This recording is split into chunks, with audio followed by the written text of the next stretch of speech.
నమస్తే welcome to YoYo TV. Andhra Pradesh రాష్ట్రానికి అత్యంత ప్రతిష్టాత్మకంగా ఉంటూ వస్తున్న వైజాగ్ స్టీల్ ప్లాంట్ పై కేంద్ర ప్రభుత్వం కీలక నిర్ణయం తీసుకుంది.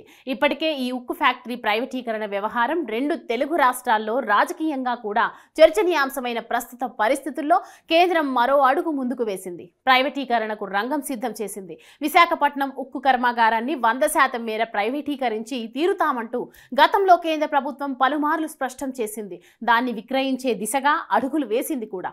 ఈ ఉక్కు ఫ్యాక్టరీ ప్రైవేటీకరణను అడ్డుకోవడానికి విశాఖపట్నం సహా రాష్ట్ర వ్యాప్తంగా పలు చోట్ల ఇదివరకు రాజకీయ పార్టీలు నిర్వహించిన ప్రదర్శనలను గాని ఆందోళనలను గాని కేంద్ర ప్రభుత్వం బేఖతారు చేసింది. అయితే 5 దశాబ్దాలకు పైగా కేంద్ర ఉక్కు మంత్రిత్వ శాఖ ఆధీనంలో ఉంటూ వస్తున్న స్టీల్ ప్లాంట్ ఇది. ప్రతి సంవత్సరం 7.3 మిలియన్ టన్నుల మేర ఉక్కును ఉత్పత్తి చేసే సామర్థ్యం దీనికి ఉంది. దేశంలో మొట్టమొదటిసారిగా ఏర్పాటైన ఇంటిగ్రేటెడ్ స్టీల్ ప్లాంట్ విశాఖ ఉక్కు ఫ్యాక్టరీ. విశాఖ ఉక్కు ఆంధ్రుల హక్కు పేరుతో దశాబ్దాల కిందటే రాష్ట్రంలో ఉద్యమాలు కూడా సాగాయి. అలాంటి ఘన చరిత్ర ఉన్న ఈ ప్లాంట్ ను ప్రైవేట్ సంస్థలకు విక్రయించాలని కేంద్ర ప్రభుత్వం నిర్ణయించింది. ఆర్థిక వ్యవహారాల మీద ఏర్పాటైన కేబినెట్ కమిటీ గతంలోనే దీన్ని విక్రయించడానికి గ్రీన్ సిగ్నల్ ఇచ్చింది. 100% మేర పెట్టుబడులను ఉపసంహరించుకోవచ్చంటూ సూచనప్రాయంగా తెలియజేసింది.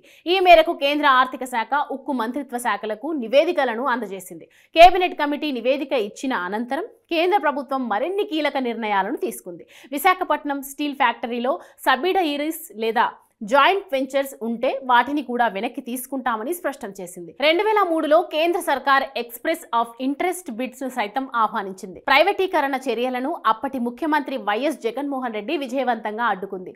ఫలితంగా ప్రైవేటీకరణ ముందుకు సాగలేదు. ఇప్పుడు ఏపీలో ప్రభుత్వం మారింది. ముఖ్యమంత్రి చంద్రబాబు నాయుడు సారథ్యంలో రాష్ట్రంలో తెలుగుదేశం, జనసేన, భారతీయ జనతా పార్టీ సంకీర్ణ కూటమి ప్రభుత్వం అధికారంలో ఉంది. ఈ నేపథ్యంలో ఇక ప్రైవేటీకరణ చర్యలను కేంద్ర ప్రభుత్వం మరింత ముమ్మరం చేసింది.